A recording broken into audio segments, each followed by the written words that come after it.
Merci. Bonjour à tous. Bonjour, chers participants. C'est un plaisir de vous retrouver encore une fois pour ce troisième module de notre série de webinars. Et l'équipe FOAS a le plaisir de vous accueillir pour cette heure que nous allons passer ensemble. Aujourd'hui, nous avons le plaisir d'avoir Monsieur Théophile Agbofou qui, depuis le Bénin, va nous parler de la planification stratégique du développement de l'association. Merci encore pour votre temps accordé. Et je ferai très régulièrement ce rappel, mais il est très important que dans le chat, dès maintenant, vous inscriviez en suivant les instructions qui seront données, votre nom, votre prénom, vous précisiez la tranche d'âge, si c'est au-dessus ou en dessous de 40 ans, la fédération ou l'organisation que vous représentez, ainsi que votre position au sein de cette organisation. Et donc, sans plus tarder, je vais passer la parole à notre formateur de ce jour, Théophile, pour nous entretenir sur ce sujet qui est très important pour vos organisations. À toi la parole, Théophile. Merci Madame Nandi. Je salue à mon tour tous ceux qui ont sacrifié cette journée spéciale pour participer à cette formation parce que nous sommes à la veille de Tabaski et je profite pour souhaiter bonne fête à tous les musulmans et à tout le monde d'ailleurs parce que c'est la fête pour tout le monde. Alors, nous allons parler aujourd'hui à la suite des deux autres modules, évidemment en dehors du module introductif. Nous allons parler aujourd'hui de la planification stratégique du développement de votre association. Quel sera le contenu de ce module? Ce troisième module aura pour contenu et vise, j'allais dire même comme objectif, qu'à la fin de la séance, les participants auront acquis des principaux outils pour d'abord clarifier la vision et les missions de leur association. Dès le début, M. Kofi vous a parlé des stratégies, de comment définir les objectifs de l'association et tout. Mais ici, dans le cadre de l'élaboration de votre plan stratégique, vous allez veiller d'abord à la clarification de la vision et les missions de votre association. Et vous allez aussi procéder à l'analyse du contexte général de votre travail parce qu'il s'agit ici de comment est-ce que vous allez disposer l'association pour l'avenir parce que planifier, c'est disposer pour l'avenir. Alors, il faut analyser le contexte général du travail, reconnaître les forces et les faiblesses, ainsi que les opportunités et les menaces ou défis inhérents au développement de l'association. Ça veut dire que toute l'analyse va se focaliser sur le développement que vous souhaitez pour l'association en lien avec la vision et le contexte général. Vous allez identifier et retenir les axes stratégiques prioritaires de développement de l'association. Dès que vous allez, dans le développement, vous allez voir, il y aura beaucoup de choses à faire, mais il est important de faire des priorités. Donc, vous allez procéder à l'identification des axes stratégiques prioritaires. Et pour finir, vous allez adopter le plan stratégique budgétisé en vue de la mobilisation des partenaires stratégiques. Cela veut dire que le plan stratégique n'est pas un document à élaborer par une seule personne. Ce n'est pas un document qu'on confie à quelqu'un et qu'on le laisse faire, mais c'est un document. Même si un technicien, un spécialiste doit vous aider, c'est un document que l'ensemble doit s'approprier. Donc, il faut forcément adopter le plan stratégique budgétisé pour pouvoir mobiliser les partenaires stratégiques. Parce que c'est dans la mobilisation que vous allez avoir des ressources pour mettre en œuvre votre plan stratégique. Alors, la structuration de cette séance, c'est que nous allons voir d'abord la clarification. C'est en lien avec les objectifs, hein. On va voir la clarification de la vision et des missions. On va voir comment on fait l'analyse du contexte général. On va voir comment on fait l'analyse SWOT, c'est-à-dire force, faiblesse, opportunité ou menace, et certains disent euh, défi. Les anglophones vont dire challenge. On va voir en 1.4 au chapitre 3.4, on va voir la priorisation des axes stratégiques. Comment est-ce qu'on met des axes stratégiques en priorité? Et ensuite, on va voir comment est-ce qu'on élabore le cadre logique du plan stratégique. Et enfin, on va voir comment est-ce qu'on fait la budgétisation du plan stratégique et comment est-ce qu'on mobilise les partenaires stratégiques. Voilà le menu que nous allons essayer de décortiquer en 1h30 de temps au plus. Alors, sachant que vous me suivez bien, je vais avancer sur le chapitre 3.1. On serait dans une classe que j'allais vous poser des questions et qu'on allait faire le travail ensemble de façon interactive. Mais ici, étant donné que nous sommes en ligne, je vais essayer de vous expliquer les choses. Alors, la clarification de la vision, il s'agit d'une déclaration dans laquelle l'association donne la description du monde tel qu'elle l'envisage dans le sens d'une mieux-être de ce monde et de ses habitants. Elle peut être très large, mais toujours focalisée sur votre domaine d'intervention. Donc, la vision, c'est en réalité l'image projetée dans le temps que vous entendez de votre organisation en lien avec l'atteinte de ses objectifs et la satisfaction de ses cibles. D'accord?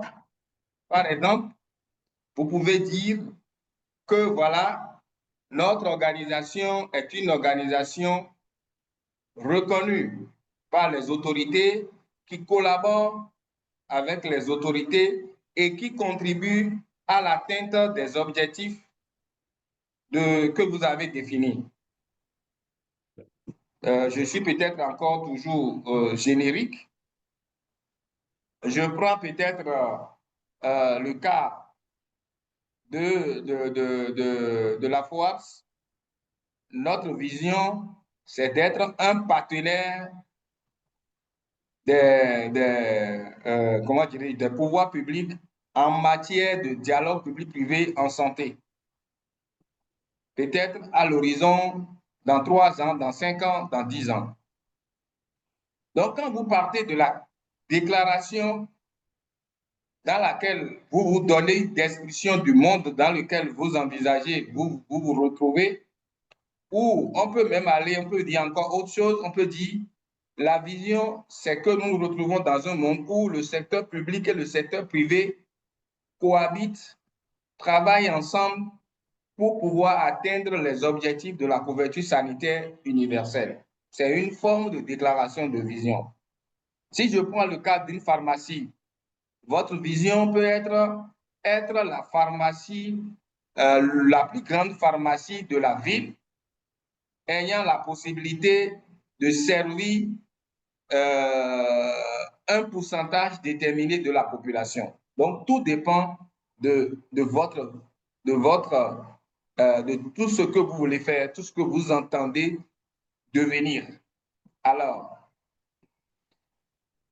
quand vous finissez de vous entendre, et ce n'est pas un travail personnel, ce n'est pas un travail individuel. Beaucoup, vous devez, ça doit être un travail.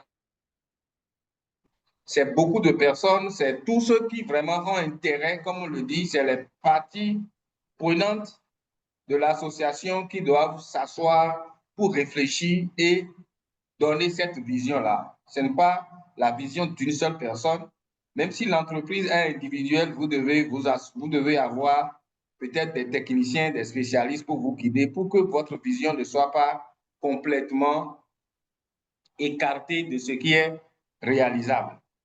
Alors, on revient, après la vision, il faut définir la mission de l'association. L'association doit affirmer ce qu'elle estime être sa part dans la réalisation de la vision précédemment annoncée. Elle peut aussi être large, mais elle concerne la contribution de l'association. J'élargis ma présentation sur les entreprises, les organisations membres, parce que quand je parle d'une pharmacie, c'est que je pense à quelqu'un qui est membre d'une plateforme et qui a sa pharmacie. Donc, c'est pour que tout le monde y profite. Ce n'est pas parce que vraiment j'ai une pharmacie privée pour moi personnellement que je n'ai pas besoin d'avoir un plan stratégique. Il faut avoir un plan stratégique parce que il n'y a pas de vent favorable à celui qui ne sait pas là où il va. Alors, quelle est la contribution que vous pensez apporter de façon spécifique ou quelles sont les contributions que vous pensez apporter de façon spécifique pour l'atteindre de ce nouveau monde que vous avez précédemment décrit? C'est ça la mission. Après avoir défini la mission, le but de l'association, en réalité, c'est ce qui réunit tous les objectifs. Quelle est la finalité que vous donnez à votre plan stratégique en termes de but? Sur une période longue, plus ou moins longue, 5 ans, plus ou moins longue, 5 ans ou 10 ans en moyenne. Je vois quelqu'un a levé la main. Je ne sais pas si c'est possible, si c'est vrai. Si c'est C'est une possible, erreur de manipulation. OK. Alors, Non, personne n'a levé la main. Je ne vois pas de mon côté. merci beaucoup. Donc, sur une période plus ou moins longue de 5 ou 10 ans en moyenne, vous devez définir ce que vous voulez que l'association, le but que l'association doit atteindre dans le cadre de son plan stratégique. Quel changement l'association ambitionne obtenir grâce à ses actions sur le terrain? C'est ça le but. Et quand vous finissez ça, vous allez maintenant les décliner. C'est-à-dire, quels sont les objectifs, les changements spécifiques que l'association envisage de réaliser dans la période pour voir une évolution vers le but annoncé. Quels sont les changements spécifiques que l'association envisage de réaliser dans la période retenue pour voir une évolution vers le but mentionné? Dans certains cas, il y a des confusions qui arrivent, il y a des confusions que les gens font, mais nous allons voir dans la suite avec l'outil dénommé cadre de résultats que je vais vous présenter dans la suite.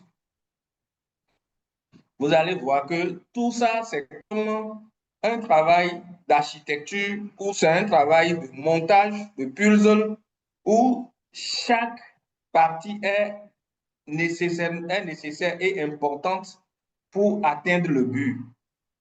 Si vous dites par exemple que vous voulez, au niveau de but, la finalité, c'est d'augmenter le nombre, de membres de votre organisation en qualité et en effectif, les objectifs stratégiques doivent être déclinés de sorte que on trouve à travers ces objectifs des éléments de réponse pour pouvoir répondre à la question comment est-ce que nous allons atteindre, comment est-ce que nous allons mobiliser autant de membres de qualité. Donc, les objectifs du plan stratégique contribuent à l'atteinte du but que vous avez fixé.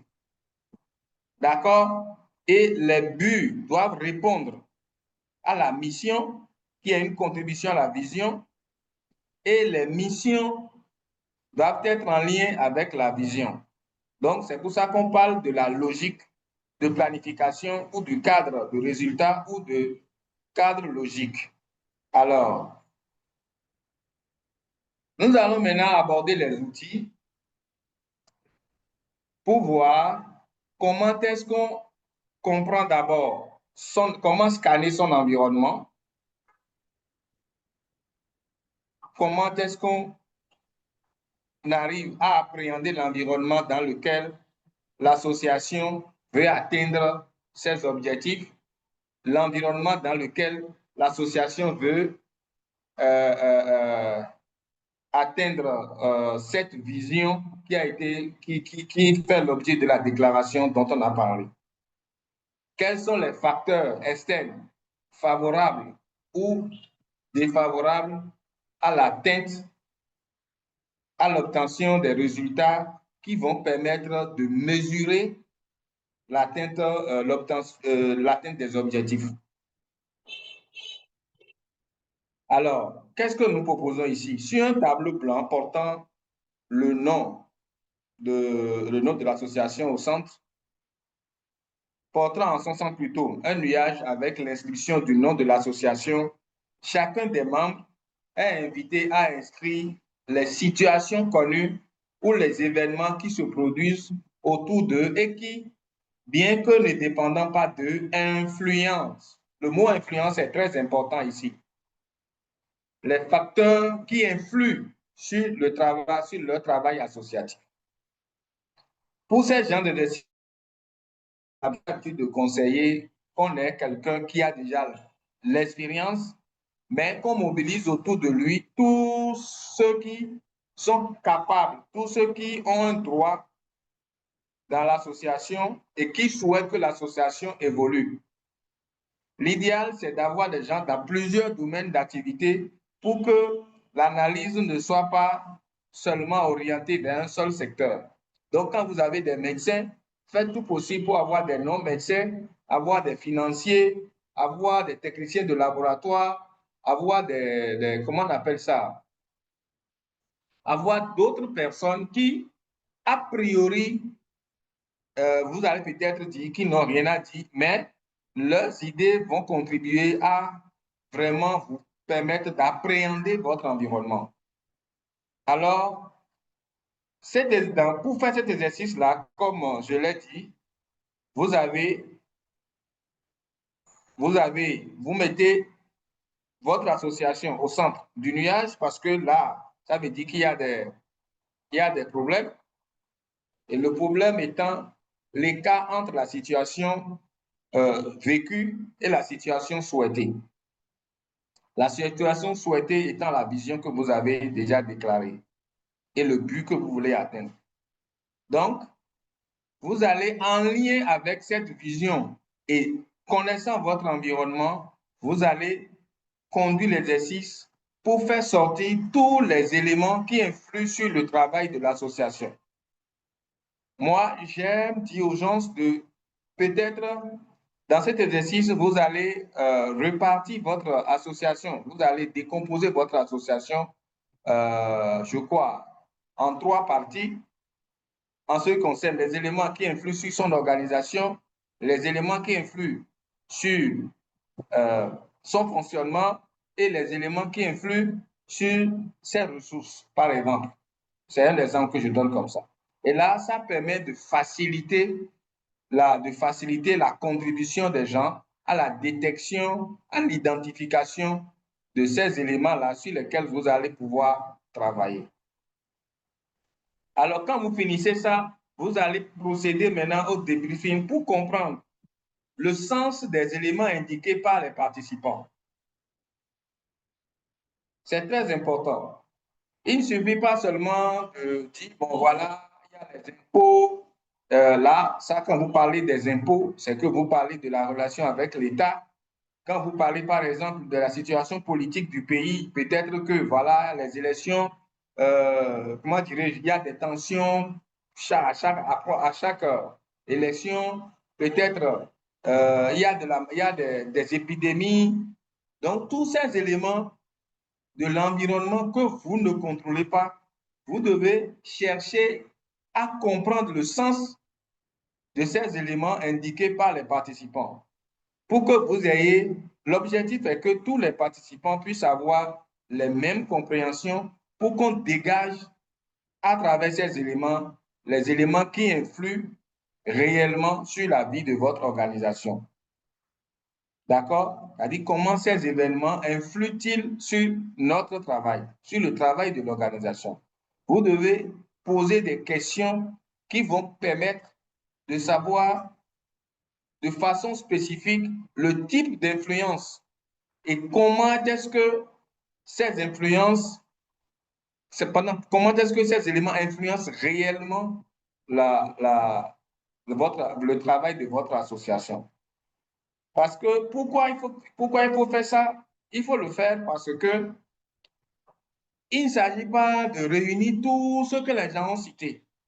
Et il ne s'agit pas non plus de tout rejeter, mais de choisir parmi tout ce que les gens ont cité les éléments, les événements qui influencent réellement sur le travail que vous faites. Alors, ça vous amène à faire un travail de groupe qui va aboutir, un travail de groupe pour discuter,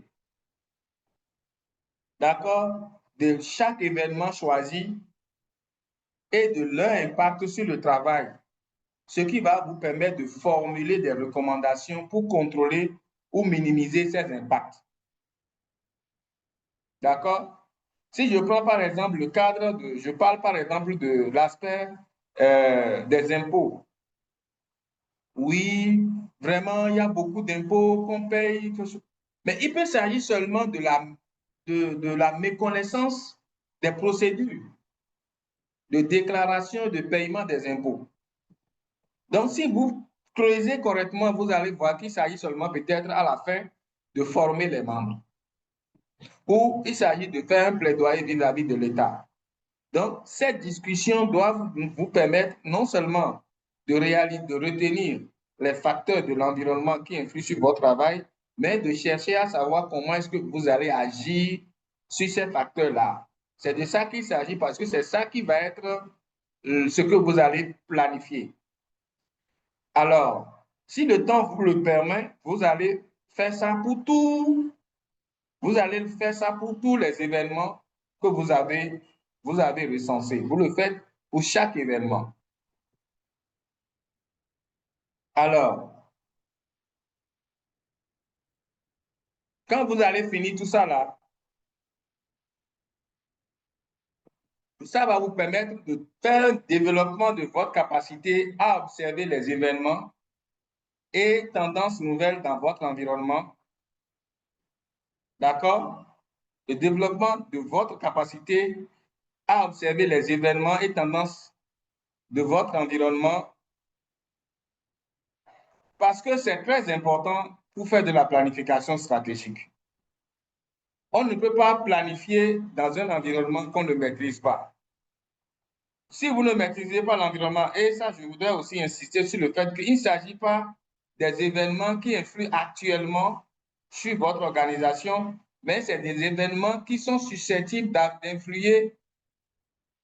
d'influer aussi longtemps que possible sur votre environnement. Pour ces choses-là, nous donnons généralement au cours des formations le cas de Nokia ou oui, Nokia, qui est une marque de téléphonie qui était très vendue dans le monde. Mais sans vision prospective, la marque Nokia ou le groupe Nokia n'a pas vu venir les smartphones, les Android. Et dès que les Android sont venus, automatiquement Nokia est tombé. Donc, il est important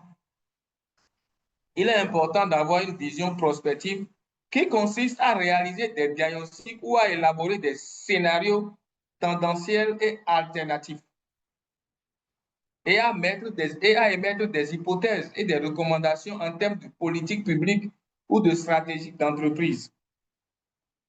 Je vais peut-être revenir sur ça. Nous sommes en 2025. Nous voulons élaborer notre plan stratégique peut-être Je dirais, compte tenu de l'environnement, on veut rester sur 5 ans.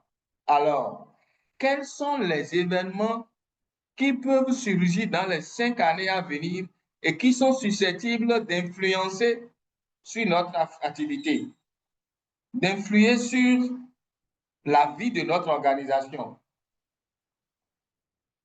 Les événements externes, bien sûr. Est-ce que les élections, est-ce que c'est les élections? Est-ce que c'est l'inondation? Est-ce que c'est les changements climatiques? Est-ce que c'est, comment dirais-je, est-ce qu'il y a des conflits latents? Qu'est-ce qui peut influencer notre activité? Et je crois que de plus en plus, il est demandé d'intégrer les changements climatiques, peu importe votre organisation. Parce que ça vous indique là où vous allez beaucoup plus investir, là où vous allez investir moins. Voilà. Pour ce qui concerne spécifiquement les organisations, les plateformes du secteur privé de la santé, vous devez savoir que vous avez à travailler avec la santé et il y a les épidémies cycliques, il y a plusieurs événements qui impactent la santé des populations. Il y a des ODD que les États ont adopté. Il y a par exemple pour l'Afrique l'agenda 2063. Il y a un certain nombre de déclarations qui ont été faites et que vous devez prendre en compte parce que vous le veuillez ou non, ces déclarations, indépendamment de votre volonté, vont agir sur votre activité. Je ne peux pas, par exemple, vouloir créer une pharmacie dans un environnement et ne pas savoir que pour qu'une pharmacie marche, il faut que j'ai de l'espace pour que devant moi, on puisse garer, les gens puissent garer, c'est-à-dire aller même dans, dans les réalités socio-culturelles de votre cible, de votre clientèle, même de vos fournisseurs, pour voir qu'est-ce que vous pouvez prévoir pour pouvoir tenir, quels qu'en soient les événements qui vont arriver. Donc, la planification stratégique est donc étroitement liée à l'analyse prospective. Tout ce que je vous disais tout à l'heure, c'est de l'analyse prospective. Et ça se fait sur la base des outils. Alors, vous sortez des événements, vous les analysez et en les analysant, ne les analysez pas seulement par rapport au présent, mais vous les analysez par rapport au présent et au futur. Ainsi, l'exercice que vous venez de faire constitue la toute première étape de la planification stratégique et sont les hostilités recommandées pour la réussite de la démarche. L'analyse externe. Nous allons appeler ça l'analyse externe. Et cette analyse est importante, je l'ai dit, dans la mesure où ça permet de maîtriser l'environnement dans lequel on veut faire de la planification. Alors, la deuxième étape, c'est l'auto-évaluation à travers un exercice SWOT, force, faiblesse, opportunité ou menace. D'autres vont parler de défis. D'accord? Au lieu de menace, on va parler de défis. Les anglophones vont dire challenge. Alors, c'est un outil de diagnostic, c'est un outil d'analyse diagnostique.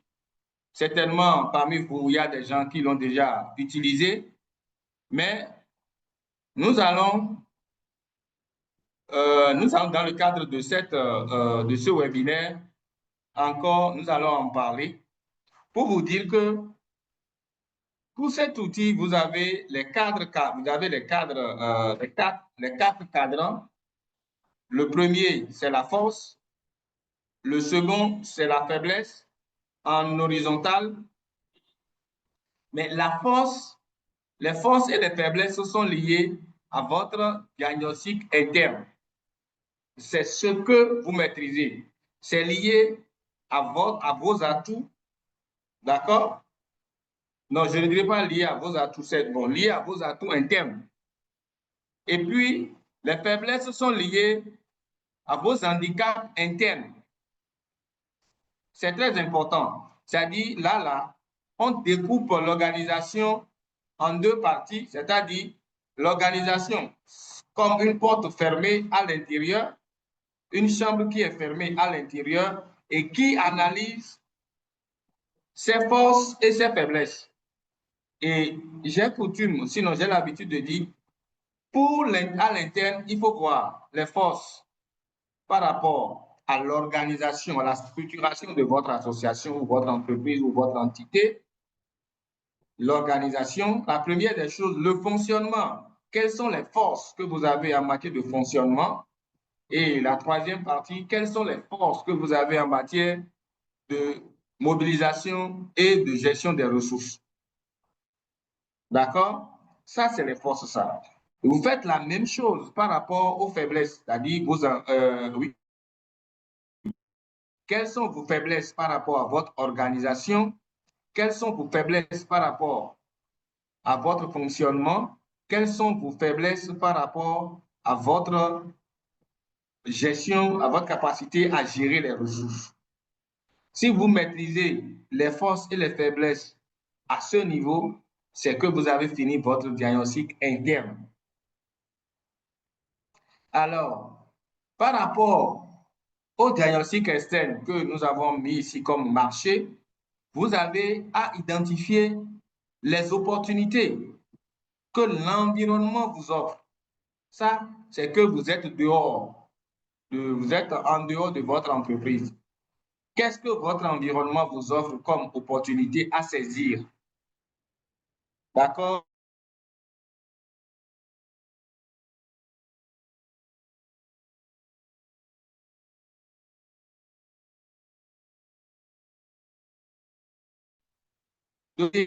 Quelles sont les menaces de l'environnement pour vous qui peuvent influencer votre force et qui peuvent influencer votre faiblesse? Et là, quand on fait l'analyse pour déterminer les atouts, on prend les forces qui sont à l'intérieur et les opportunités qui sont à l'extérieur. Et pour déterminer les handicaps, on a les faiblesses qui sont à l'intérieur et les menaces ou les défis qui viennent de l'extérieur. Donc, dans un exercice, vous allez devoir identifier les forces, les faiblesses, les opportunités et les menaces que vous voyez dans le cadre du développement de votre association. Et tout ce que je dis en termes d'organisation, de fonctionnement et de ressources doivent être en lien avec les objectifs, la vision que vous vous êtes fixée. D'accord? Alors, quand on a réussi à faire cet exercice, que nous allons voir peut-être un exemple. Et là, on prend le cas, on a pris le cas d'une pâtisserie bio en plein marché. L'exercice a permis de déterminer les forces suivantes. C'est que la pâtisserie est à un excellent emplacement, rue commerçante et parking gratuit. Si je transpose à une pharmacie,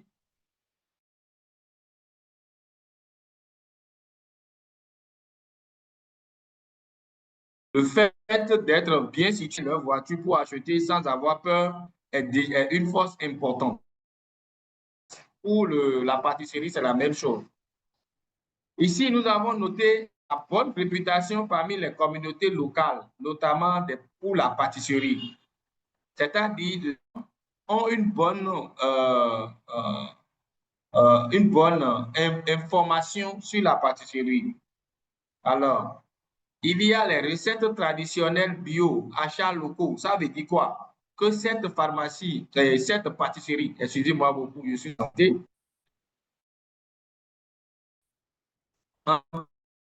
des recettes traditionnelles bio, ce qui est une et acheter pour s'approvisionner, la pâtisserie fait des achats locaux. La pâtisserie dispose d'une grande surface commerciale, stockage une sous-utilisée, c'est une force.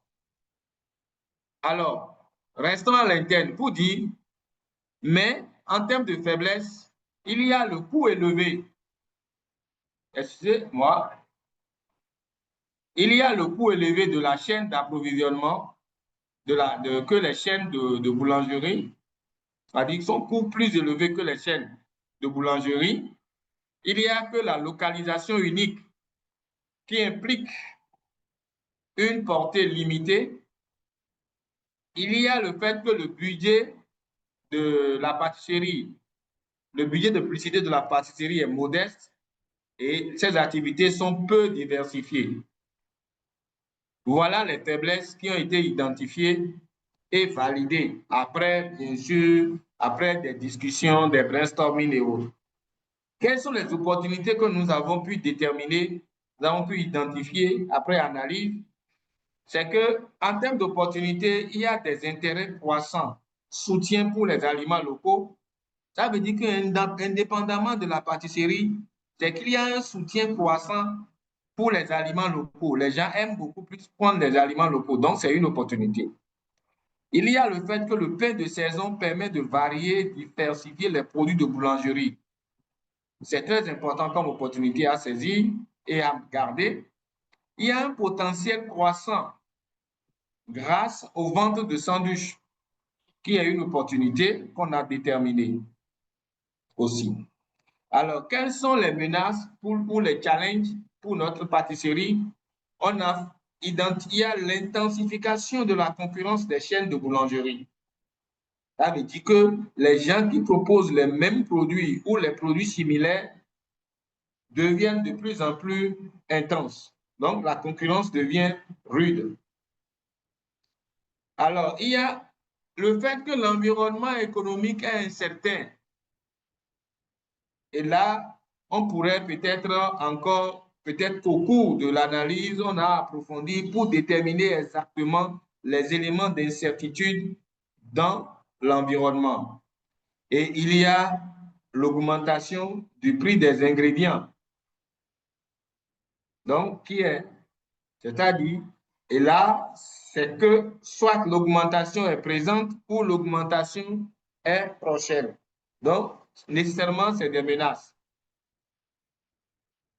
Voilà. Voilà l'exemple type. Transposé pour une association, c'est pratiquement les mêmes analyses à quelques différences près. On va voir, est-ce que l'emplacement, le pays dans lequel l'association est installée, ou la ville dans laquelle l'association est installée, ou le bureau, est-ce que pour la plupart de nos fédérations pays, on va parler de l'existence d'un bureau offert par le ministère de la Santé, et ça veut dire quoi? Que l'association ou l'alliance ou la plateforme ne paye pas peut-être les loyers. Là, c'est déjà une force comparativement à une autre association qui doit payer les loyers, par exemple. D'accord? Les faiblesses, on peut parler de non-paiement des cotisations des membres, le désintéressement des membres, ça c'est interne. C'est des choses qu'on peut régler à l'interne. On peut parler peut-être du manque de formation pour le personnel, on peut parler du personnel non qualifié comme faiblesse, mais quand on veut parler des opportunités, on peut aussi parler de la signature d'un accord avec le gouvernement, avec le ministère de la Santé, l'invitation régulière, la participation de la plateforme aux activités organisées par le ministère, la reconnaissance euh, de l'association par les partenaires techniques et financiers, l'existence de projets à exécuter ou exécutés financés par les partenaires, ainsi de suite. Les menaces, nous sommes pratiquement dans une situation de menace où l'USAID, par exemple, a arrêté son financement pour plusieurs de nos associations ou d'autres partenaires. Donc, il y a un problème de financement, mais qui n'est pas lié à la faiblesse ou qui n'est pas lié à la gestion interne de l'association, mais qui est lié à l'environnement. Donc, c'est des menaces. Voilà un peu comment l'exercice se fait. Alors, Quand on a fini de faire cet exercice et qu'on a déterminé les forces, les faiblesses, les opportunités, les menaces, et qu'on les a analysées, il faut maintenant procéder à la priorisation des actions que nous allons mener pour corriger, c'est-à-dire pour renforcer ce qui est à renforcer, pour corriger ce qui doit être corrigé, pour saisir les opportunités, pour anticiper sur les menaces. Alors, pour le faire, il nous faut identifier les axes de développement de notre association. Il nous faut identifier les axes de développement de notre association. Il s'agit d'abord de proposer les objectifs visant à capitaliser les forces et les maintenir, corriger les faiblesses et les supprimer ou lesquels nous avons la possibilité. C'est-à-dire, c'est les éléments liés au diagnostic interne, les forces. Comment est-ce que nous allons les capitaliser? Si nous avons déjà tout ce que nous avons cité précédemment comme force, comment est-ce que nous allons faire pour que ces forces-là restent toujours là et soient renforcées? Ça, c'est la première forme de comment dirais-je, la, la deuxième, intéressée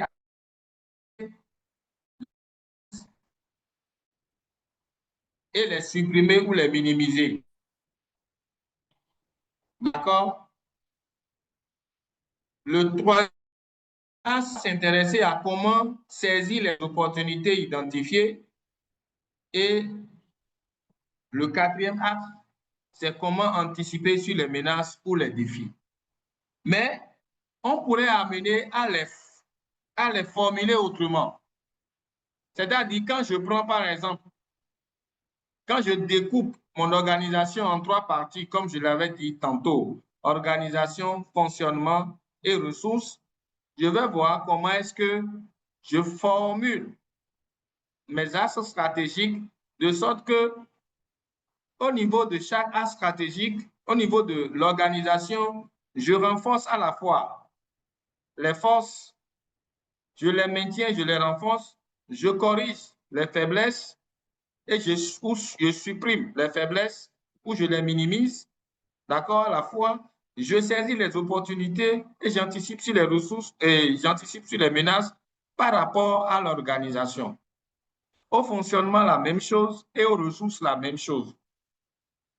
Ça dépend, excusez-moi beaucoup, ça dépend de comment est-ce que je veux procéder. Mais il est important de faire de comment dirais-je, de prioriser. Parce qu'on ne peut pas tout faire. Pourquoi on priorise?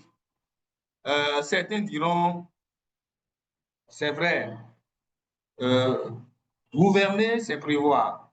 Mais il faut prévoir surtout ce qu'on peut faire ou les choses sur lesquelles on peut agir pour avoir plus d'impact. C'est très important. Alors, le résultat de cette réflexion doit permettre de formuler des pistes ou des actes de développement. N'oublions pas que le développement, c'est le changement positif de votre organisation. C'est le changement que vous voulez introduire, le changement positif que vous voulez introduire. Alors, ayant ça en mémoire, vous devez formuler les actes stratégiques de sorte que l'amélioration, c'est pour ça que, bon, je ne voudrais pas, c'est pour que le changement s'opère. Et c'est pour ça qu'on utilise, par exemple, les mots comme renforcement de, amélioration de, augmentation de, pour formuler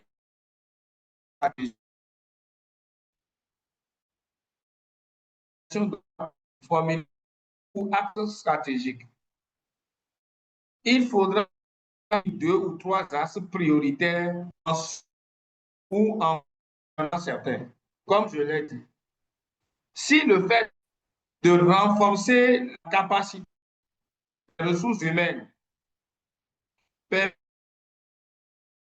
20% de faiblesses, alors je n'ai plus trop. Dès que je renforce la capacité des ressources humaines, j'ai déjà fini à 80% de faiblesses, avec 80% de faiblesses.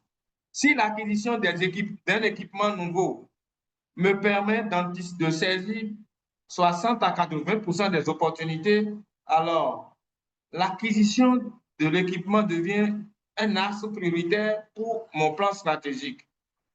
Si le fait d'augmenter l'effectif des membres de mon association me permet d'être l'association la plus forte telle que je l'ai voulu dans ma vision et le but que j'ai défini, alors je vais juste me focaliser sur l'augmentation de l'effectif pour ne pas me disperser.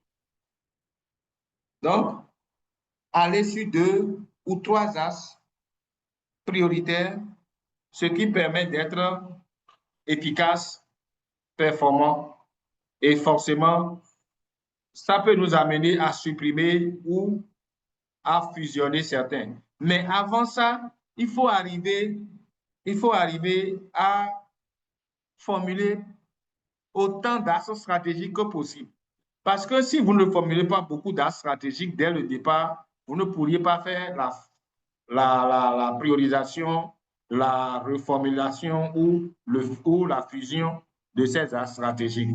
Donc, en matière de planification stratégique, ne rejetez pas les idées. Ne rejetez pas les idées. Toutes les idées sont bonnes, seulement qu'il faut savoir les utiliser, qu'il faut savoir les mettre ensemble, les fusionner, les reformuler, tout en étant focus sur les objectifs qu'on s'est fixés. Alors, pour faire tout ça, pour mettre tout ça là dans une logique, il faut avoir le document qu'on appelle le cadre logique de la planification stratégique ou du plan stratégique. Donc, le cadre stratégique est le format de présentation du plan stratégique détaillé et sera élaboré quand toutes les composantes seront prêtes. D'accord? Vous avez déjà défini la vision, vous avez déjà défini la mission, vous avez déjà défini le but, les axes stratégiques avec les objectifs associés.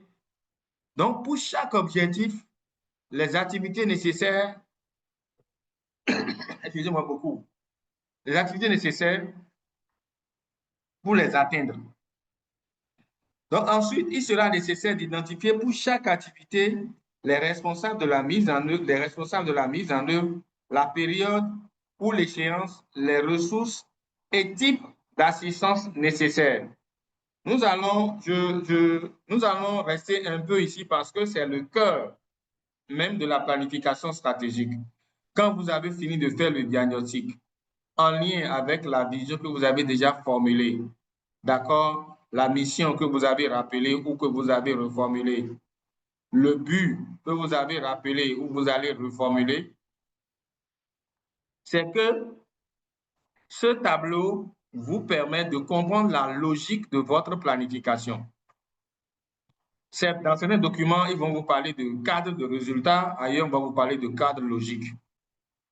Mais c'est un outil de planification qui permet d'évaluer la logique en partant de la vision jusqu'à l'action, jusqu'aux activités que vous allez mener. Et pour chaque axe stratégique, d'abord pour chaque objectif, vous allez définir des résultats. Et pour chaque résultat, il faut des indicateurs objectivement vérifiables. Et quand on parle d'indicateurs objectivement vérifiables, c'est un indicateur qui permet de mesurer un objectif ou un résultat. Et l'indicateur doit être, c'est-à-dire la formulation doit être SMART, c'est-à-dire spécifique, mesurable, atteignable, réaliste dans le temps, c'est-à-dire temporel. Alors, il y a la logique, dans le cadre logique, vous avez la logique horizontale, vous avez la logique verticale. Dans la logique verticale, vous partez, comme il est indiqué dans le tableau, vous partez de la vision, de la mission, du but, des objectifs.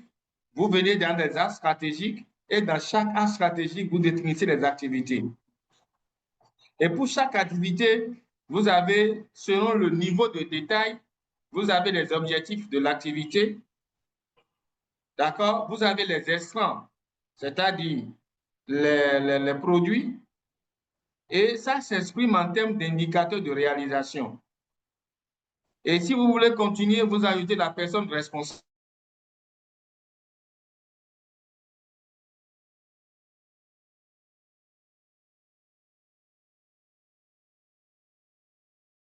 Cette activité et vous allez faire le budget, vous allez avoir le budget estimatif. Parce que nous sommes dans la planification que les personnes font.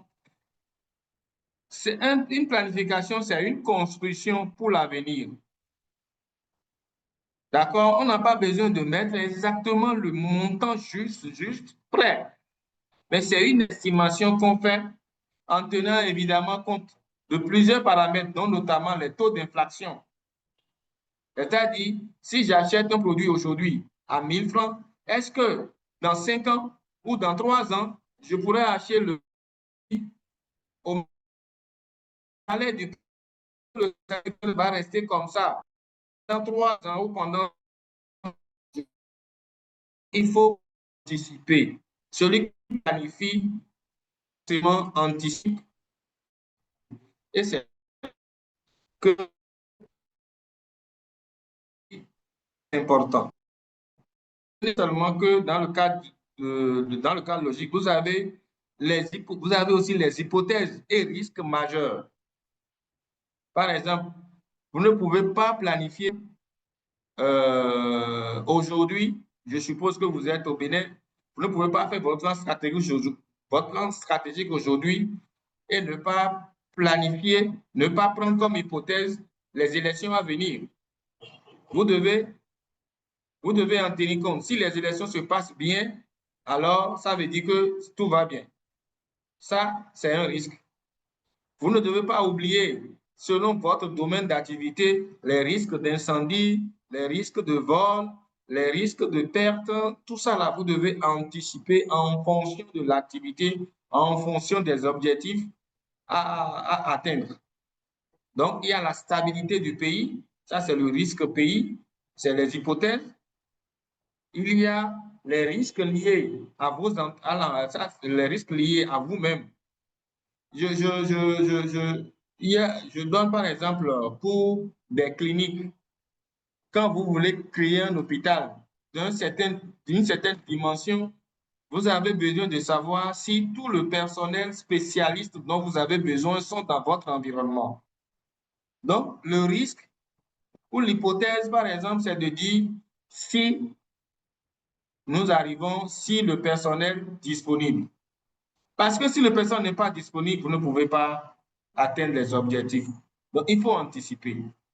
Et en anticipant, vous pouvez peut-être voir dans quelle mesure vous allez pouvoir trouver des solutions pour mitiger ou réduire l'impact de ce risque-là. Donc, tel que le tableau est présenté, c'est comme ça qu'on présente un cadre logique. Mais il y a plusieurs formes qui peuvent se présenter à vous. C'est selon les différentes écoles. Hein. Vous avez des endroits où vous n'avez pas la vision, vous n'avez peut-être pas la mission. Tout commence par l'objectif. D'accord? Après les objectifs, vous avez les résultats. Après les résultats, vous avez les activités. Mais ce que nous souhaitons pour vous à la fois, c'est de pouvoir arriver jusqu'au niveau des axes stratégiques et des activités qui permettent, d'accord, de réaliser les axes stratégiques tels que ces formulés-là. Là, maintenant, nous sommes arrivés à 2 axes stratégiques.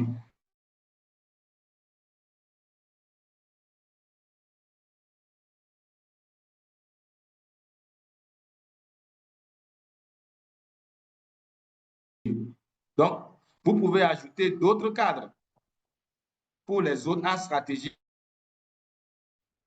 D'accord? OK. Alors, j'ai parlé tantôt du réalisme du budget. Le budget, c'est ce qu'il vous faut. C'est le nerf de la guerre. Nous avons planifié des activités, mais combien ces activités vont coûter? Quel est le coût de chaque activité? Donc, la budgétisation du plan stratégique est une étape qui permet de garantir l'exécution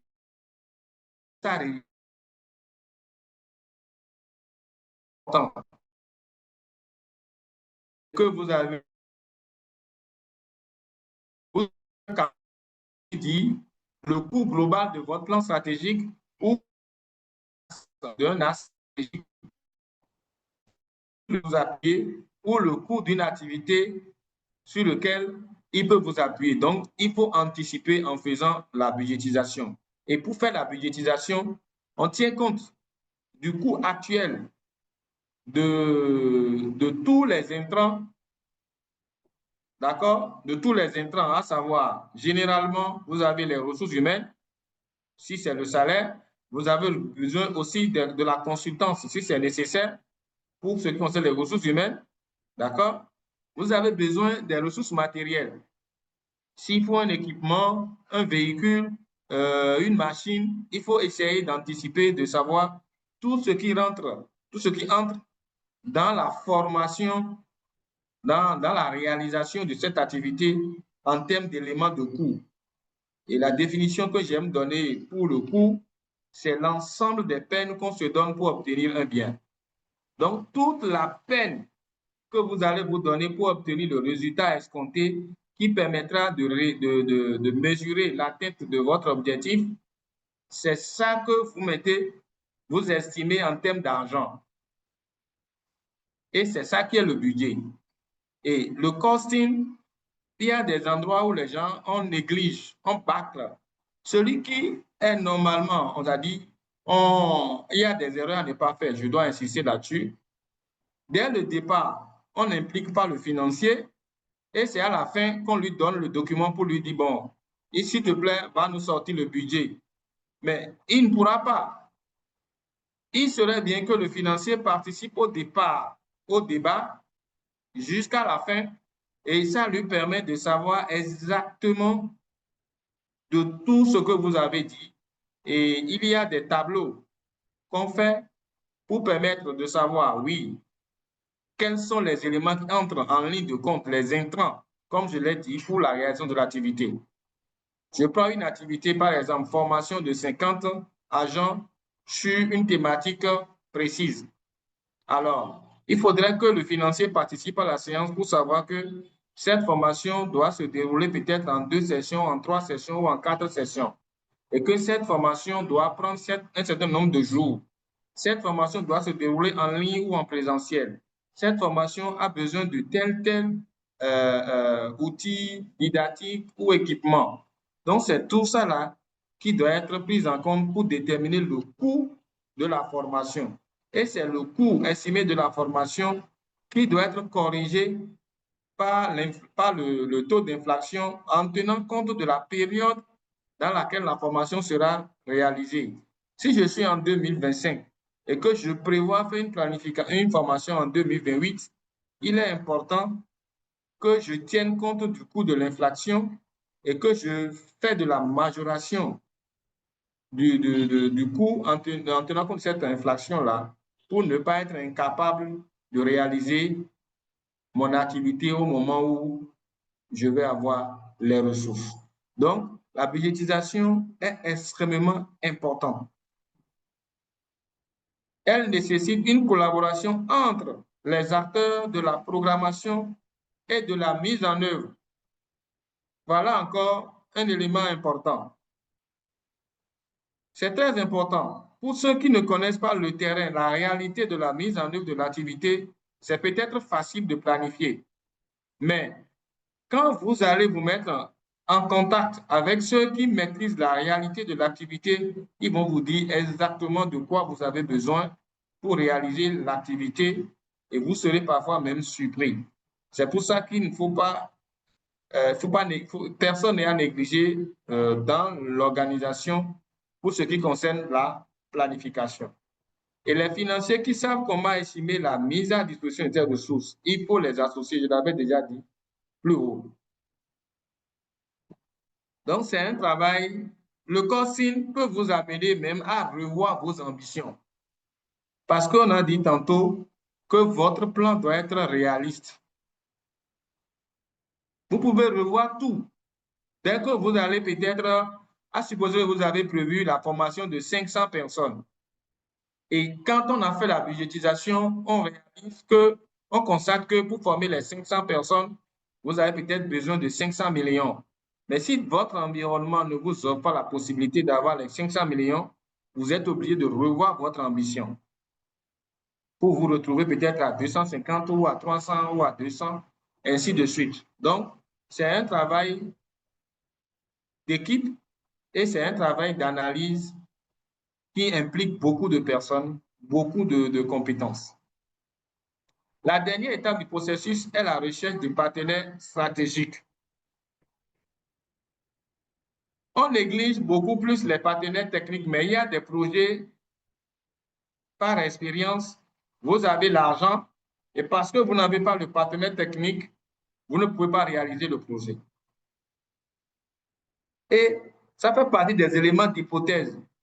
J'ai eu l'exemple, il y a des exemples. On a créé par exemple un hôpital et quand on a fini de construire l'hôpital, on a mis plus d'1 an pour chercher les personnes ressources pour pouvoir faire fonctionner l'hôpital. On aurait peut-être pu, dans le cadre de la planification anticipée, déjà pendant qu'on est en train de construire, on pourrait déjà lancer sur les spécialistes, orienter les apprenants qui peuvent être formés pour être utilisés. Donc, l'aspect technique n'est pas à négliger. Par exemple, la construction d'un projet de moteur de recherche. Vous pouvez avoir l'argent, mais si vous vous trompez sur la personne technique, le technicien, celui qui a de la méthode pour faire le travail, vous allez perdre le temps, ou soit vous trouvez quelqu'un qui ne peut pas faire le travail ou qui va faire quelque chose qui ne pourra pas vous permettre de mettre généralement les partenaires, quelqu'un qui a eu l'expérience ou quelqu'un qui peut vous trouver la ressource technique dont vous avez besoin avec précision pour atteindre votre objectif. Et lors de la mise en œuvre, vous devez être prêt à l'évaluation continue et à la révision du plan quand c'est nécessaire. Un plan, ce n'est pas parce qu'on a élaboré un plan qu'on doit le laisser comme ça pour jusqu'à la fin. Parce que l'environnement dans lequel vous évoluez, l'environnement est changeant. L'environnement évolue. Il y a plusieurs facteurs qui peuvent changer entre-temps, entre la période, malgré toutes les certitudes peut-être que vous avez. D'ailleurs, les certitudes, moi, je les déteste. Rien n'est certain. Donc, malgré toutes les précautions que vous avez prises, il peut y avoir des éléments qui vont vous échapper. Alors, à chaque niveau, après une exécution, peut-être 3 mois, 6 mois, 1 an, il faut évaluer et, et faire la réadaptation de votre plan par rapport aux changements intervenus dans votre environnement. Ce n'est pas parce que vous avez prévu de dépenser 1 milliard que lors de la réalisation, vous pouvez faire l'activité avec 600 millions que vous allez dire non, on avait déjà prévu 1 milliard, on doit dépenser les 1 milliard. Ce n'est pas possible. Ce n'est pas une bonne mise en œuvre de votre plan stratégique. Alors, je suis sûr que nous allons peut-être discuter beaucoup à la fin, mais vous devez retenir que la planification stratégique est un outil majeur qui assure le développement de votre organisation dans un contexte de concurrence impitoyable et de guerre informationnelle et d'intelligence économique. C'est très important. Il n'y a pas de vent favorable à celui qui ne sait pas là où il va, surtout dans un environnement dans lequel nous sommes actuellement où les choses évoluent rapidement. C'est d'ailleurs pourquoi certains auteurs nous recommandent de faire des plans stratégiques sur 3 ans, compte tenu du fait que l'environnement est trop changeant. Donc, les associations n'échappent pas à cette réalité de la concurrence et doivent se battre pour avoir une place au soleil. Ce n'est pas parce que, voilà, nous avons créé une plateforme, nous avons créé une alliance, nous allons nous croiser les bras et si l'État nous appelle ou si nous avons des partenaires, non, ce n'est pas ça. Quand vous créez votre association, c'est que vous avez une volonté de transformer, de changer quelque chose. Alors, vous devez traduire ce changement dans un document qui est le plan stratégique et que vous devez tout faire pour mettre en œuvre. D'accord? Donc, la planification stratégique aujourd'hui a fait un grand pas, un grand bond qualitatif pour s'adjoindre à la prospective, c'est-à-dire pour aller au-delà des plans de court terme et s'inscrire dans le long terme et dans la géopolitique et la géoéconomie. Il y a même déjà des connaissances en matière de futurible qui vous permettent d'anticiper sur 20 ans, les analyses prospectives qui vous permettent d'aller sur 50 ans. C'est-à-dire, imaginez votre association dans les 50 ans. Ça ne veut pas dire que vous allez élaborer un plan stratégique de 50 ans, non. Mais ça vous permet, ça vous guide dans la formulation de votre vision, de votre mission, de vos buts et des axes stratégiques de votre association. C'est la vision prospective qui vous permet de concevoir l'organisation qu'il vous faut pour votre structure. Merci beaucoup. Merci, Nandi. Merci Théophile. Il n'y a pas de vent favorable à celui qui ne sait pas où il s'en va. C'est sur Oui. cette note on va s'arrêter pour la présentation. J'ai une question qui déjà s'affiche au niveau du chat. Nous vous invitons à écrire dans le chat box si vous avez des questions. Alors Théophile, je te lis déjà la première question. Merci pour cette très belle présentation. Je voudrais savoir si la budgétisation relève de la planification stratégique ou bien est-ce qu'elle relève de la planification opérationnelle? OK. Bon, je dois répondre rapidement pour dire le plan stratégique doit être budgétisé. Cela n'empêche pas que dans la planification opérationnelle, on ne fasse pas aussi de la budgétisation. Je donne un exemple simple. Pour partir, je suppose que vous avez 4 axes stratégiques dans votre plan stratégique. Il est bon que vous sachiez le coût global de chaque axe stratégique et le coût global de votre plan stratégique. Vous pouvez vous arrêter dans, comment on appelle, sans faire la budgétisation. Mais si vous allez à la budgétisation, ça vous facilite l'élaboration de la stratégie de mobilisation de ressources. Parce qu'au moment de l'élaboration de la stratégie de mobilisation de ressources, vous allez savoir les types de ressources dont vous avez besoin.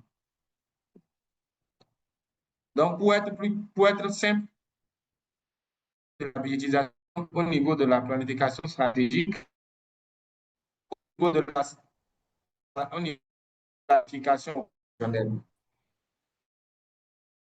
Vous avez certains éléments ont leur plan d'action du gouvernement et ils vous diront 5 ans, nous avons besoin de 12 000 milliards pour mettre en œuvre notre plan, notre programme d'action de gouvernement.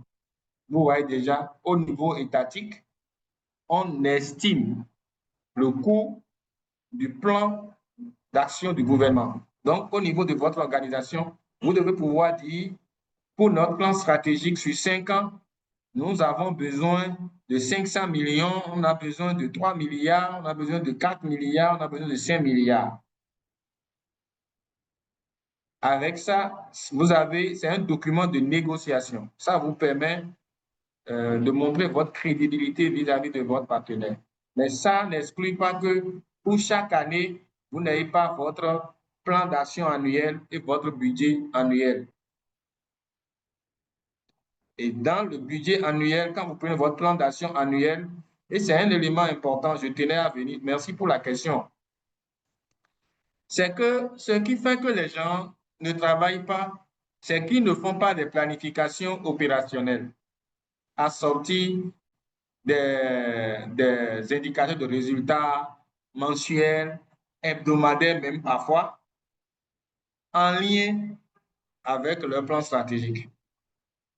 Donc, au moment de la planification opérationnelle, vous avez besoin de faire votre budget aussi, indépendamment du budget du plan stratégique. Merci.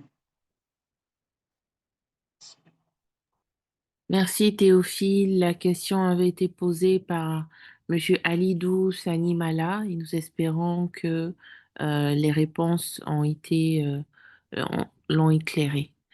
Alors, je vais demander, est-ce qu'il y a d'autres questions en plus de celle-là ou des contributions ou des réactions à la présentation que nous venons d'avoir? Je vois des applaudissements.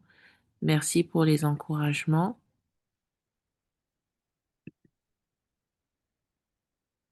Je regarde et nous attendons encore s'il y a des questions. N'hésitez pas à écrire dans le chat. Et pour rappel, n'oublions pas de préciser pour des raisons d'audience et de fiche de présence, de préciser les informations qui sont requises dans le chat en suivant les instructions.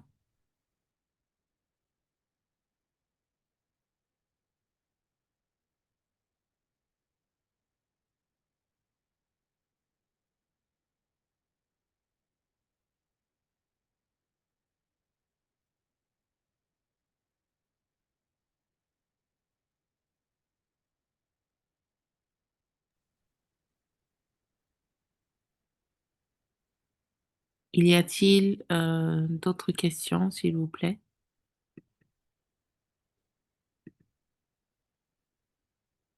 Alors, je vois plutôt des réactions incluant Monsieur Omar Sy, qui depuis le Sénégal vous dit félicitations à vous ainsi qu'à Merci. la... Merci pour Merci.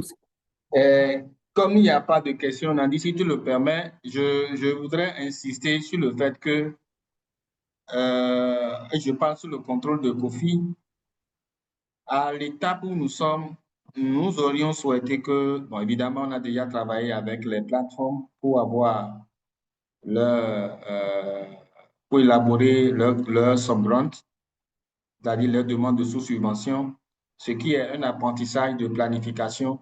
Mais vu le contexte dans lequel nous sommes, il est important qu'ils revoient leur plan stratégique et qu'ils l'élaborent en tenant compte de l'environnement qui a changé.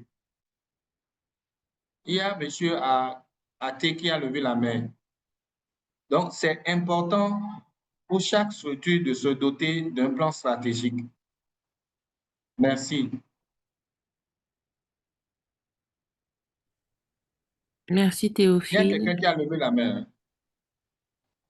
D'accord, cela ne s'affiche pas de... Ah oui, je le vois maintenant. Monsieur Athé, monsieur ou madame Athé, Il y a vous avez... M. Bodjona, Oui, Badiagoma aussi. oui, je suis ça.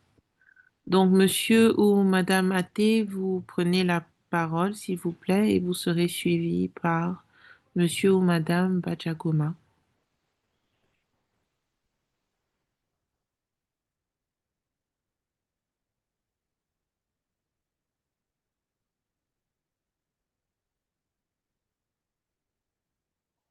Allez-y, monsieur Athé. Voilà, merci beaucoup. Donc, j'attendais à ce que vous me passiez le micro. Merci beaucoup, Madame Nandi. Donc, c'est Mouché H. C'est Mouché H. Hein. Donc, merci.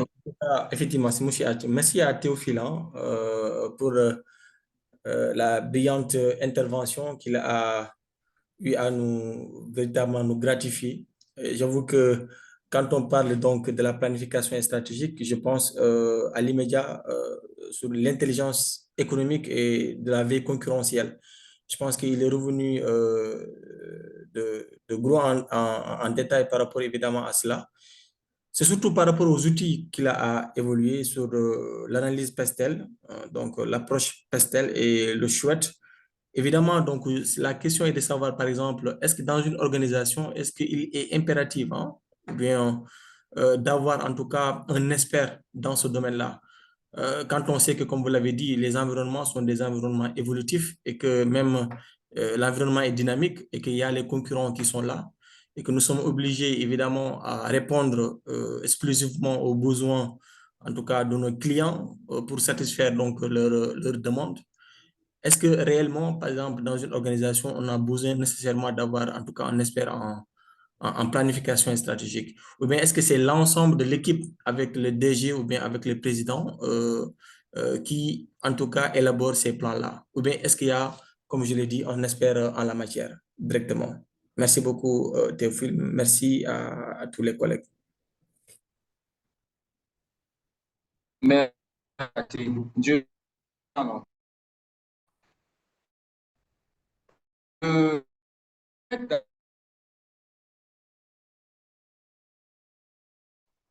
en plein cœur dans une organisation de la taille de l'organisation. Parce que si vous prenez quelqu'un dans une organisation où vous prenez quelqu'un qui va peut-être, je vais aller directement droit au but, quelqu'un qui doit coûter un minimum de 2 millions à 3 millions de salaire par mois, il faut voir si votre organisation a la capacité de lui payer son salaire et il faut que vous vous assurez qu'il a autant du travail dans votre organisation en matière de planification, suivi et évaluation. Ça, c'est en fonction de la taille. Sinon, si vous n'avez pas la possibilité de donner du travail, parce que ça, d'abord, le plus important, ce n'est pas le salaire, c'est l'occuper. Si la personne n'a pas de travail, c'est mieux d'utiliser un expert pour vous faire la planification et de recourir à l'expert de temps en temps pour faire des activités vraiment techniques pointues en matière de suivi et évaluation. Mais pour une organisation qui n'a pas suffisamment de ressources, ce que moi je préconise, c'est la formation des membres, des décideurs, du personnel sur le b.a.-ba de la planification, ce qui va faire que quand ils vont utiliser un expert pour élaborer leur plan, eux-mêmes seront en mesure de faire le suivi, de faire les évaluations compte tenu du coût. Parce que disposer d'un service de planification, ça a un coût. Merci. Merci Théophile pour cette réponse. Monsieur Haché, j'espère que cela répond à votre question. À la suite, Oui, merci beaucoup. Merci, Nandi. Merci beaucoup. merci, Merci, monsieur. monsieur. Merci. Oui. Monsieur Badagouma. À la suite de Monsieur Haché, nous avions Monsieur ou Madame Badjagoma. Je vois que la main a été baissée. Est-ce que la question est toujours d'actualité?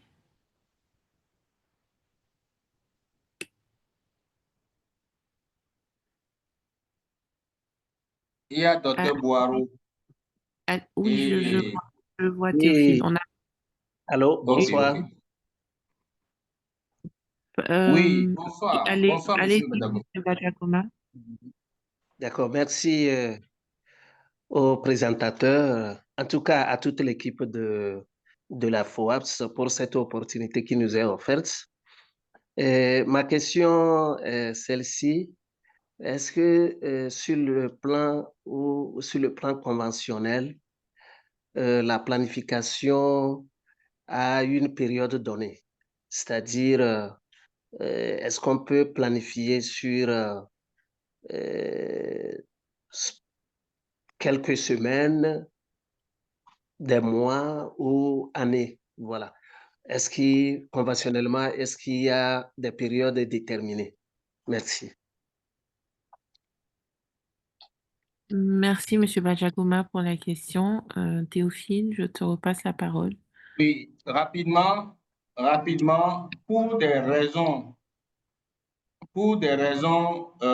je dirais, d'exigence fiscale, déjà, toute entreprise, toute organisation doit pouvoir présenter son bilan à la fin de chaque année.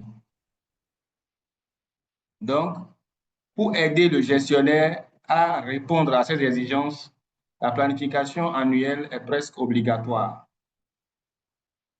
Ce n'est pas une loi qui l'indique, mais pour votre gestion, vous devez planifier chaque année pour faciliter l'établissement de votre bilan à la fin de l'exercice.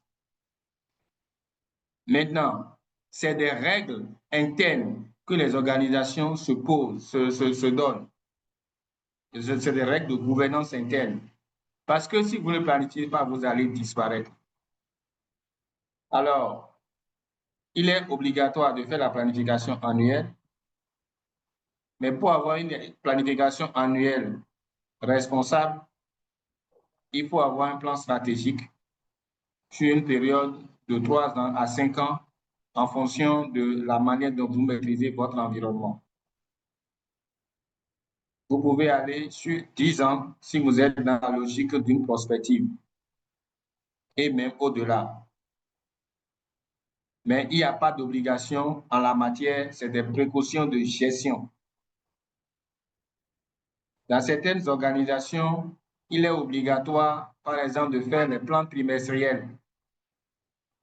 Généralement, vous allez voir qu'au niveau de l'État, on vous invite à la revue trimestrielle. C'est une exigence du cadre de suivi et évaluation de l'action publique. C'est une exigence dès lors que la loi l'impose. Mais pour une entreprise, ces exigences de l'État, hein, ce n'est pas, il n'y a pas de loi qui vous l'impose, mais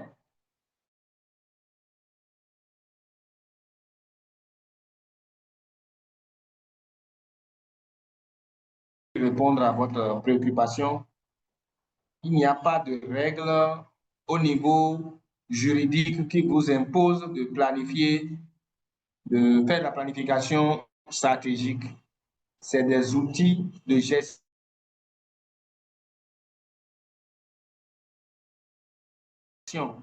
que vous devez avoir, de gouvernance que vous devez avoir. C'est ce que je peux vous dire. Merci.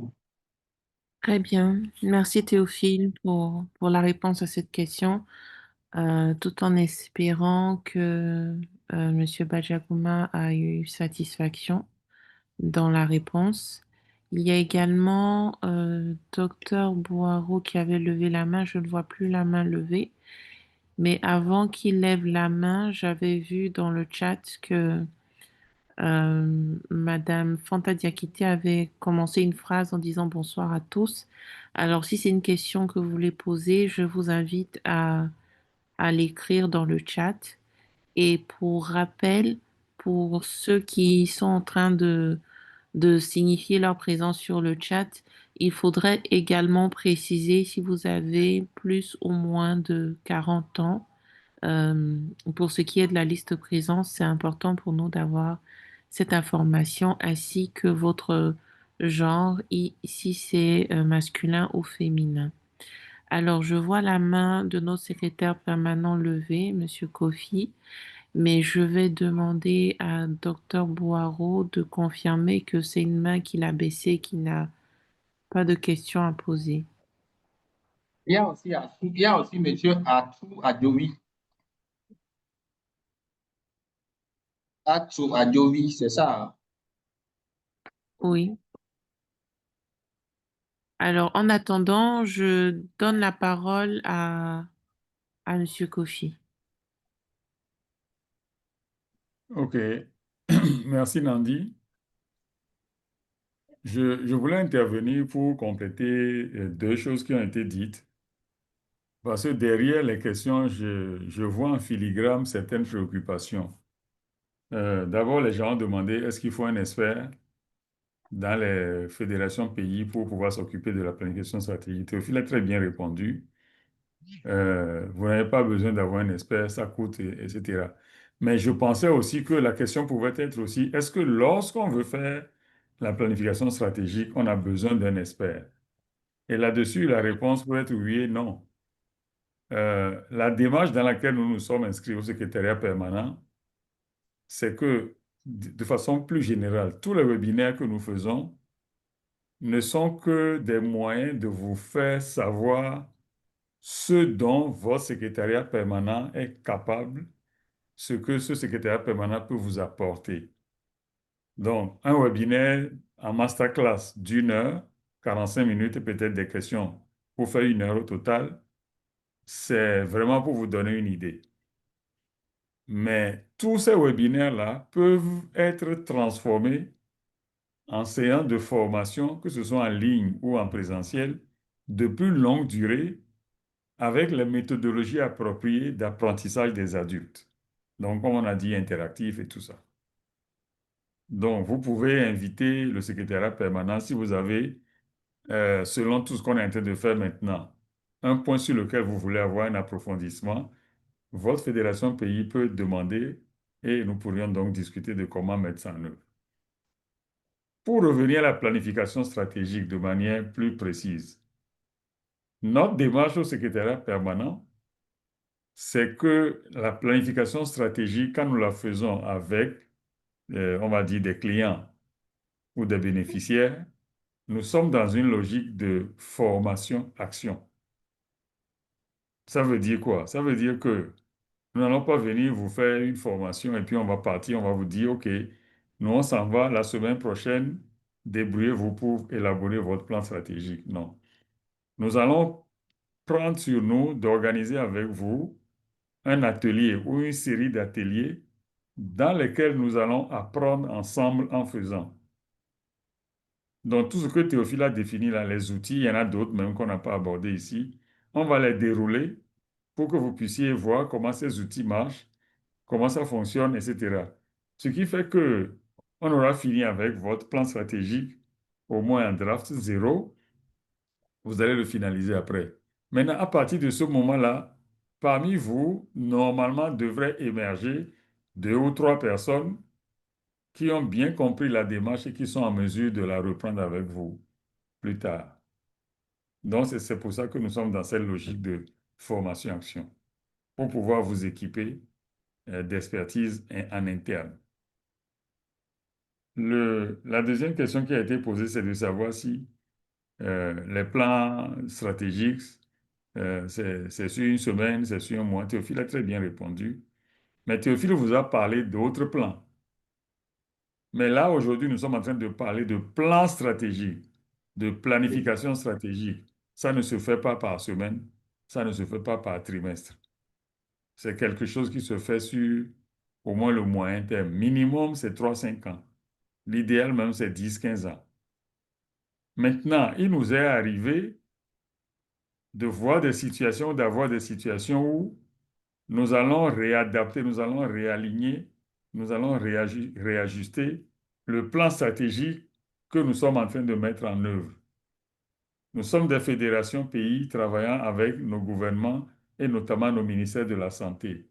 Si vous avez un plan stratégique que vous êtes en train de mettre en œuvre et que dans votre pays, le pays se dote d'un plan national de développement sanitaire, il peut arriver que vous vous rendiez compte que votre plan stratégique n'est plus aligné avec ce plan national de développement sanitaire. Donc, vous allez avoir besoin d'interroger votre plan à la lumière de ce plan stratégique, de ce plan de développement sanitaire, qui est donc un outil au niveau national, pour voir si vous êtes effectivement en phase avec ou pas. Donc, c'est un travail que vous pourrez faire sans être obligé de refaire complètement la démarche de planification. Donc ça, c'est juste une évaluation par rapport à un nouveau contexte que vous savez que ce contexte-là va beaucoup vous impacter ou bien va offrir des opportunités que vous pourriez saisir maintenant pour mieux vendre votre fédération pays. Donc voilà un peu ce que je peux donner comme réponse à cette question qui a été posée, à ces deux questions qui ont été posées. Merci Nandi. Merci, Merci, Kofi. monsieur. Merci. Merci. Nous avons eu la réaction de Madame Fanta Diakité qui a dit que sa question a été prise en compte finalement par celle de Monsieur Si et les réponses de Théophile ont été satisfaisantes et elle congratule Théophile pour cette belle présentation. Alors, Merci. je vois que il y avait également Madame, je vois que c'est Madame Atsu Adzovi. euh, qui avait levé la main, mais je vois que la main est baissée. Il y a Monsieur Pajagoma qui relève la main. Est-ce que c'est une nouvelle main ou c'est une ancienne main? C'est une nouvelle main. Très bien, allez-y. D'accord. C'est par rapport aux explications de Kofi. Monsieur Al. Je voulais poser cette question. Est-ce que si au niveau de la plateforme, de notre plateforme au Togo, euh, nous avons la planification stratégique et maintenant nous voulons solliciter le financement d'un partenaire technique, est-ce qu'il faut s'aligner sur le plan stratégique de ce partenaire? Merci beaucoup. OK. Merci, monsieur Badagoma. Il y a dans cette situation, il y a deux possibilités. Si si vous voulez le financement pour réaliser une activité qui est déjà prévue dans votre plan stratégique et qui correspond et comment dire, est en lien avec les domaines de financement du partenaire, le problème ne se pose pas. Il suffit de lui écrire, de lui envoyer copie de votre plan stratégique en indiquant clairement vous avez déjà prévu dans votre plan stratégique qui sont en lien avec ces objectifs dans le pays. D'accord? Ça, c'est le premier cas. Mais le deuxième cas, c'est que votre plan stratégique n'est pas totalement en lien avec le partenaire. N'est pas totalement en lien. Je prends peut-être l'OMS qui a peut-être au cours de l'année une activité de dépistage à réaliser alors que vous n'avez pas prévu l'activité de dépistage et que vous pensez que vous pouvez le réaliser, vous pouvez réaliser ça, vous pouvez réaliser cette activité, vous êtes obligé de planifier cette activité, d'accord, à votre niveau, en lien même avec lui, après avoir pris contact avec le partenaire, vous planifiez l'activité et vous sollicitez son financement pour faire l'activité. D'accord? Parce que, pourquoi je le dis? Je le dis parce que le partenaire ne financera que des activités qui lui permettent d'atteindre ses résultats. Parce que c'est lui qui apporte l'argent. Donc, si votre activité que vous avez planifiée préalablement permet d'atteindre ces résultats, il suffit de lui présenter les activités pour lui dire, nous, on avait déjà prévu ça aussi. Donc, si vous nous donnez le financement, on va réaliser l'activité. Maintenant, si vous avez la capacité technique de réaliser l'activité qui entre en ligne, qui contribue à son objectif à lui, et que vous n'avez pas prévu spécifiquement l'activité, vous pouvez revoir votre planification et intégrer ça dedans. Voilà. C'est bon? Oui, c'est bon. Merci, merci beaucoup. Maintenant, il peut lancer un appel à projet, vous allez soumettre aussi. Vous pouvez aussi lui envoyer les TDR.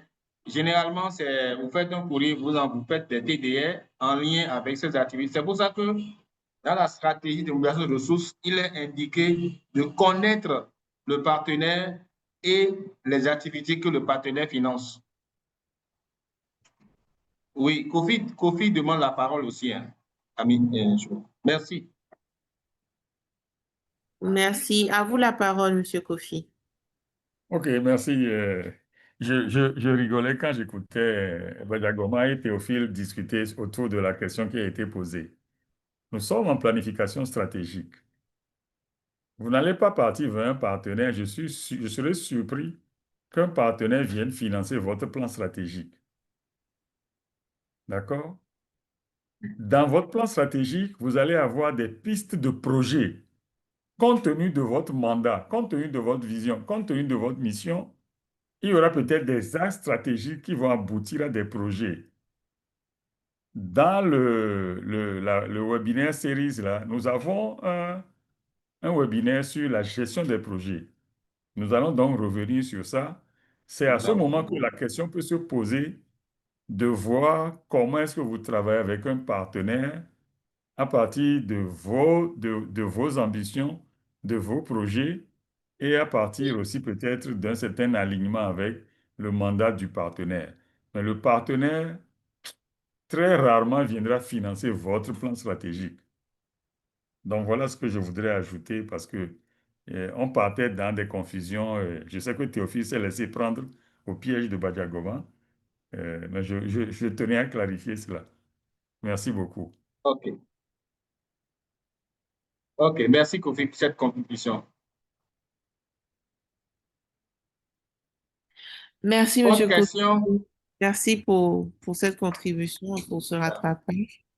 Est-ce qu'il y a d'autres questions, que ce soit sur le chat ou bien par main levée pour qu'on vous donne la parole? Y aurait-il d'autres questions? Alors, dans le chat, je ne vois pas de questions et il n'y a pas non plus de main levée. Donc, je pense qu'avec la permission de l'intervenant et de Monsieur Kofi, on va peut-être mettre fin à cette première rencontre sur ce thème que nous avons eu. Et comme Monsieur Kofi l'a dit, l'équipe de la FOAP reste disponible. Souhaiteriez-vous un accompagnement beaucoup plus approfondi? Pour rappel, juste dans les quelques minutes avant la fin, ce serait d'indiquer, comme l'ont fait les autres participants, votre nom, vos contacts, la fédération à laquelle vous appartenez, votre fonction, mais surtout votre genre et si vous avez plus ou moins de 40 ans. Donc, ceux qui l'ont pas fait pourront le faire rapidement. Alors, sans plus tarder, s'il n'y a pas d'autres questions, ni dans le chat, ni par main levée, je vais redonner la parole à notre intervenant, Théophile, pour le mot de la fin avant que nous nous séparions. Merci. Merci Nandi. Je commencerai par remercier tous ceux qui ont participé à ce webinaire et je vais remercier Nandi pour la qualité de la modération Et je vais finir par remercier Kofi pour le coaching et la contribution à ce webinaire. Merci et à la prochaine. Merci, merci à tous.